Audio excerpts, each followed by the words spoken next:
Graça e paz de Jesus Cristo. Estaremos hoje estudando a nossa lição de número 12.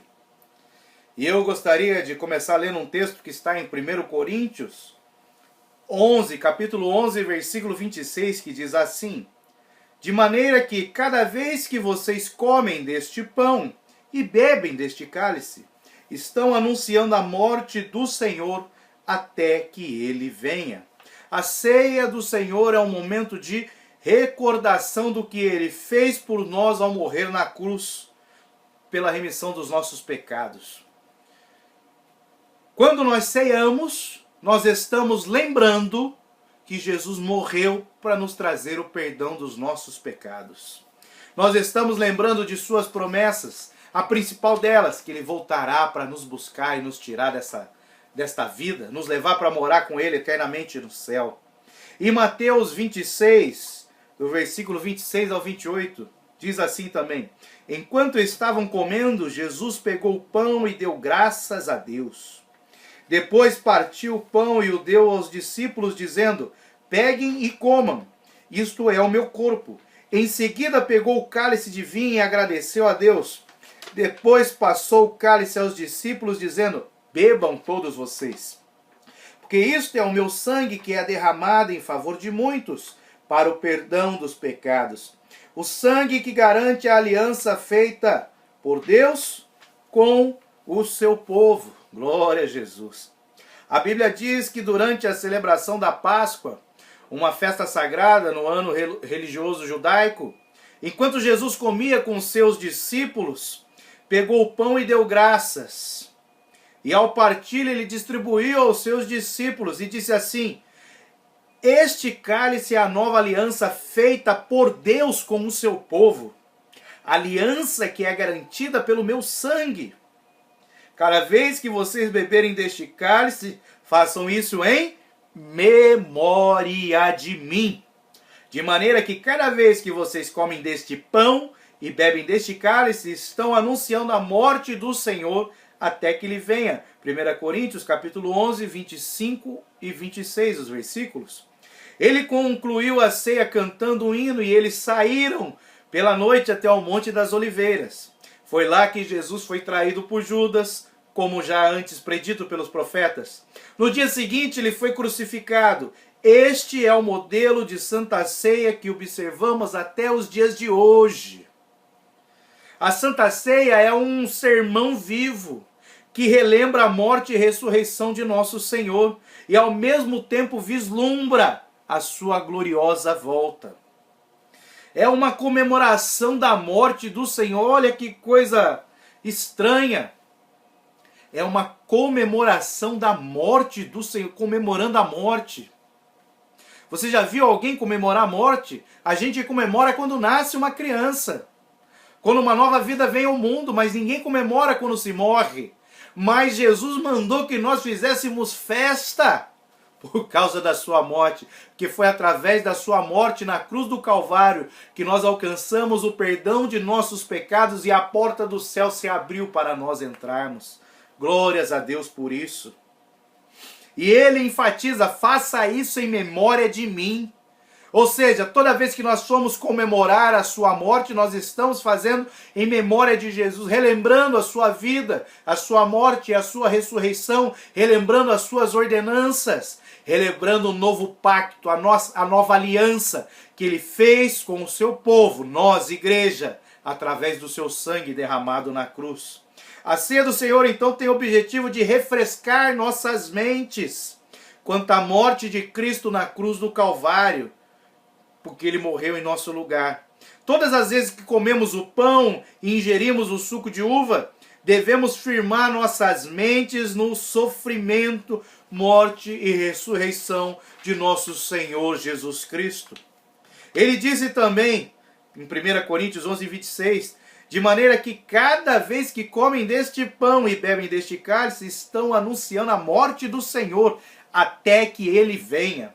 Ou seja, Jesus, antes de morrer, deu esse mandamento, essa ordenança de nós celebrarmos a ceia fazendo memória da sua morte e ressurreição. E ele deu um prazo a ser cumprido. A ceia tem que ser realizada até que Jesus volte para buscar a sua igreja.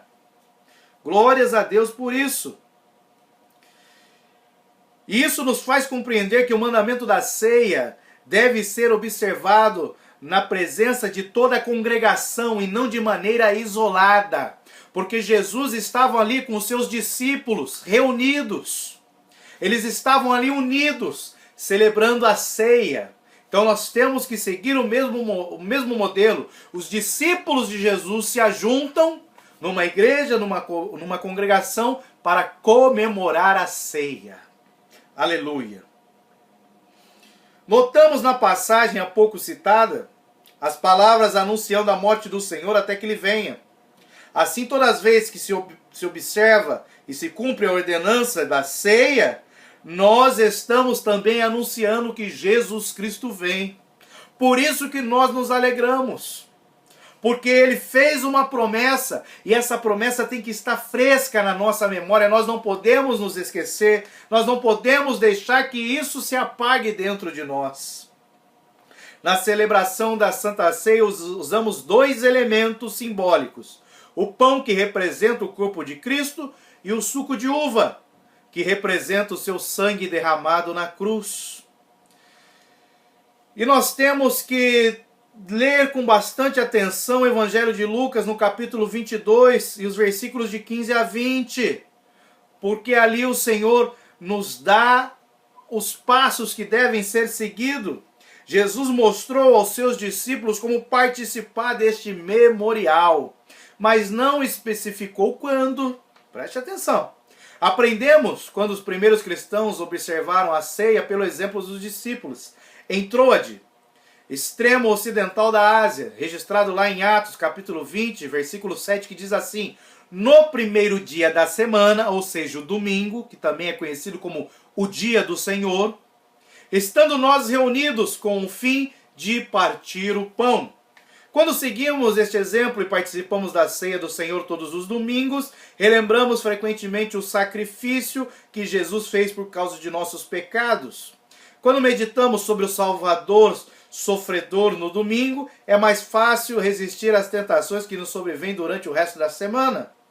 Quando entendemos o alto preço que Jesus pagou ali na cruz do Calvário pelos nossos pecados, nós nos esforçamos mais para evitar que qualquer coisa possa magoá-lo e tornar vão o seu sacrifício.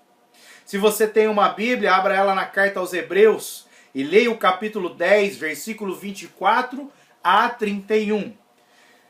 Apesar de ali na Bíblia, em Atos 27, que nós lemos, está falando que eles celebravam a ceia no domingo, também nós temos em Atos do Apóstolo, no livro de Atos, os apóstolos no capítulo 2 e também no capítulo 5, a palavra deixa registrada que eles se reuniam, perseveravam todos os dias no templo e partiam o pão em casa. Então eles faziam isso todo dia e mais para frente nós vemos eles fazendo uma vez por semana. Ou seja, não tem uma data definida. A data melhor para se fazer a ceia é aquela que o pastor da igreja, que é responsável pelo rebanho, define e determina para que todos estejam juntos e possam participar dessa grande comemoração. A ceia do Senhor é um ato de comunhão entre cada cristão e o Senhor, e é também um ato de comunhão entre cristãos. Lá em Atos 27, aprendemos que os discípulos costumavam se reunir para participarem da Santa Ceia. Escrevendo aos crentes da igreja de Corinto, o apóstolo Paulo estabeleceu claramente a diferença entre Santa Ceia do Senhor e as refeições comuns que eram tomadas nas casas dos cristãos. A Santa Ceia deve ser tomada com raríssimas exceções. Tem que ser na igreja, isto é, nas reuniões congregacionais. Salvo uma pessoa está doente, está enferma, está impossibilitada de ir até a igreja para celebrar a Santa Ceia, um obreiro da casa de Deus leva a Santa Ceia até essa pessoa, mas isso é uma exceção. O correto é todos se reunirem na casa de Deus para celebrar esse grande momento. Não há nenhuma orientação na Bíblia para se participar da ceia do Senhor a sós ou fora da reunião da igreja. Então eu não posso me dar a ceia a mim mesmo. Não é possível fazer isso. Agora vem a pergunta: quem pode tomar a Santa Ceia? Olha que pergunta difícil, hein? A ceia do Senhor é um ato espiritual, partilhado pelo Senhor com aqueles que estão em comunhão com Ele. Jesus não ofereceu o pão e o cálice a todos. Ó, preste atenção. Jesus multiplicou o pão para aproximadamente 5.000 pessoas, sem contar mulheres e crianças. Jesus deu pão para todo mundo, mas no momento da ceia foi restrito aos seus discípulos, aqueles que estavam em comunhão, uma só mente, um só corpo e um só espírito. Jesus não ofereceu o pão e o cálice a todos, mas aos seus discípulos. Mateus 26, 26. Enquanto estavam comendo, Jesus pegou o pão e deu graças a Deus. Depois partiu o pão e deu aos discípulos, dizendo: peguem e coma, isto é o meu corpo. Então, aqueles que estão servindo ao inimigo de nossas almas, ou seja, aqueles que ainda não entregaram sua vida a Jesus Cristo, que estão debaixo do domínio do pecado e de Satanás, esses não podem partilhar da refeição do Senhor, porque eles não têm comunhão com Deus e nem com a igreja, com os membros da igreja. João conta-nos que somos aptos a participar com Deus na comunhão espiritual somente se andarmos na luz como na luz Ele está. Ou seja, nós temos que ter comunhão com Deus e comunhão com os nossos irmãos. Somente aqueles que já foram batizados para a remissão dos pecados e fazem parte do corpo de Cristo devem participar da ceia do Senhor. Leia Atos 2:38 e a carta aos Gálatas 3, do versículo 26 ao 28. Cada um, presta atenção nisso. O que pode impedir que uma pessoa participe da Santa Ceia? Eu aceitei a Jesus Cristo, sou batizado nas águas, eu posso ser impedido de tomar a Santa Ceia? Sim, pode. A Bíblia nos orienta quanto a isso. Preste atenção. Cada um que participa da ceia do Senhor deverá examinar-se a si mesmo para estar certo de que vai participar de uma forma correta. Mas o que isso significa? Preste atenção. Nós falamos que para poder participar da ceia, temos que aceitar a Jesus, nos arrepender dos nossos pecados, sermos batizados. Temos que estar em comunhão com Deus, ou seja, eu não posso estar cometendo pecado contra Deus. E eu tenho que estar em comunhão com os meus irmãos. Eu não posso estar em pecado no meio dos meus irmãos. Eu não posso estar bravinho com o irmão. Eu não posso estar ali virando a cara para ele. Eu não posso estar magoado. Eu tenho que perdoar e pedir perdão. Então eu tenho que me examinar para ver se não tem nada em mim que me impeça de tomar a ceia. Pois se eu tomar a ceia estando em pecado, estando com algum impedimento, eu sofrerei os juízos de Deus. Porque Deus nos avisa para não fazer assim, se eu não estiver. Se a comunhão for quebrada, eu não devo tomar a ceia.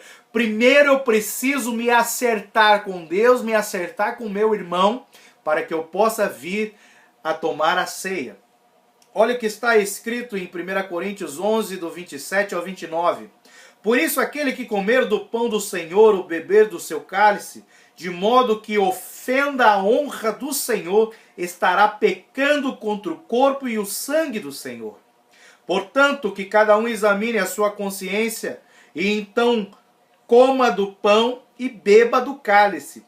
Pois a pessoa que comer do pão ou beber do cálice, sem reconhecer que se trata do corpo do Senhor, estará sendo julgada ao comer e beber para o próprio castigo. 1 Coríntios 11, do 27 a 29. Ninguém é verdadeiramente digno de comunhão com Cristo. O que o apóstolo Paulo está explicando é um modo de participar da ceia. A pessoa que não leva a sério esta comemoração está brincando com o sacrifício de Cristo e está se condenando por não discernir o corpo de Jesus Cristo.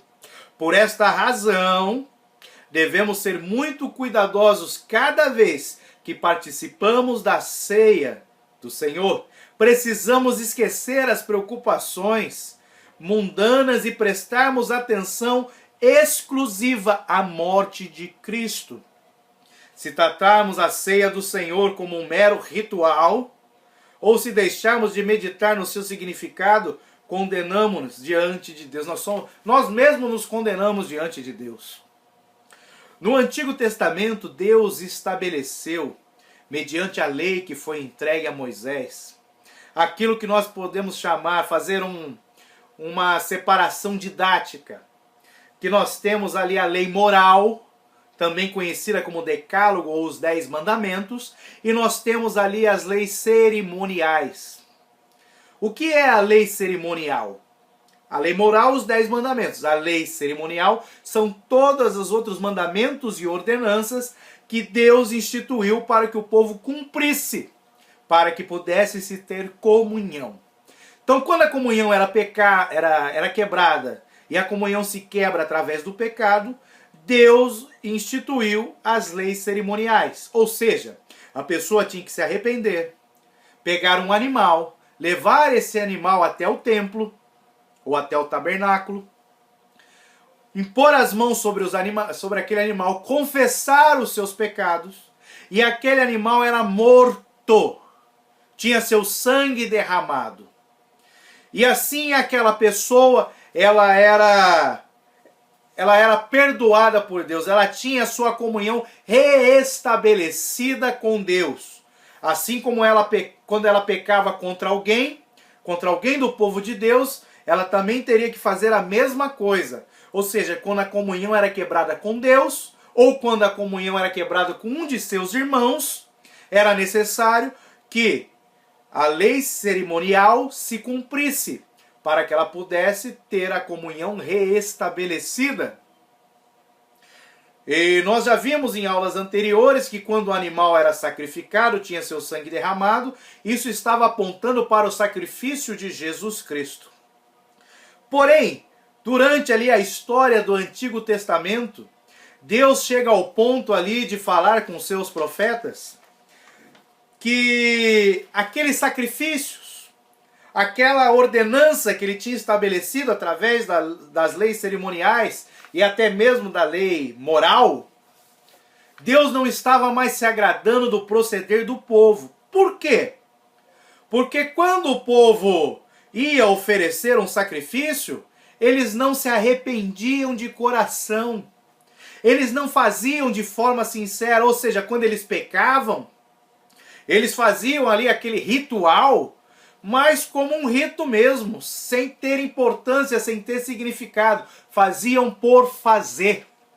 O coração deles não tinha sido quebrantado, eles não tinham se arrependido. Aí Deus usa seus profetas para condenar o povo dizendo: vocês com os lábios me adoram, mas o vosso coração está longe de mim. Ou seja, eles faziam aqueles atos, aqueles rituais, mas o coração deles estava longe de Deus. Por isso que quando eu for participar da ceia do Senhor, eu tenho que estar com o meu coração quebrantado, com o meu coração ali contrito, porque o salmista nos diz que Deus está perto daqueles que têm o coração quebrantado, um coração contrito. Eu não posso participar da ceia do Senhor somente por participar.